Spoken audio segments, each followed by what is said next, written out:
Hi friends, in today's video I'm going to be showing you how you can actually take control of where DaVinci Resolve actually decides it's going to paste the clip when you actually want to do a copy and paste of a clip on a timeline.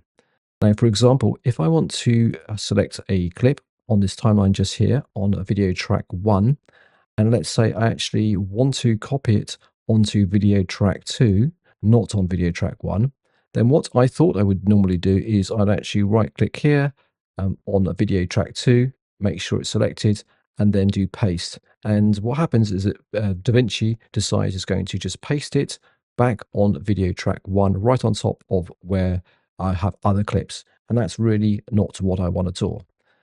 Do at all. So what I then decided to do is I actually move the playhead to the end of my actual video, paste it onto video track 1, and then drag it all the way to where I want it on video track 2. And of course, that becomes really inefficient. So how do we actually go about fixing this? Well, we need to control where we have the auto track selector. So the auto track selector by default is on all the video tracks plus the audio tracks as well. So if we switch off the audio track selector for video 1 and make sure it's just on video track 2, when we then move our playhead and hit basically paste it on that video track, it is going to appear exactly where we expect it on video track 2 rather than video track 1.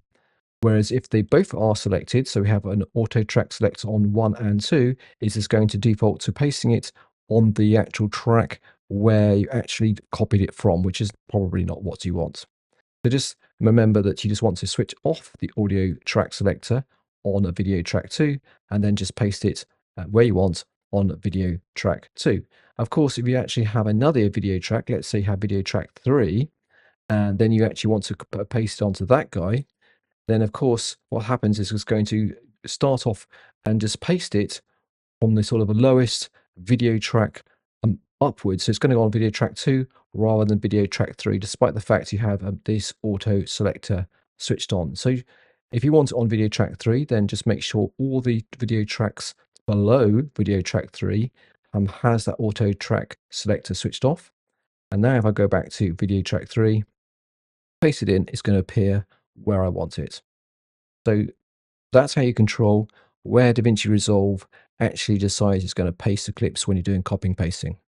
Hope this video is useful, guys, and of course it is. Don't forget to hit the nice big subscribe button, and I shall see you soon on another video.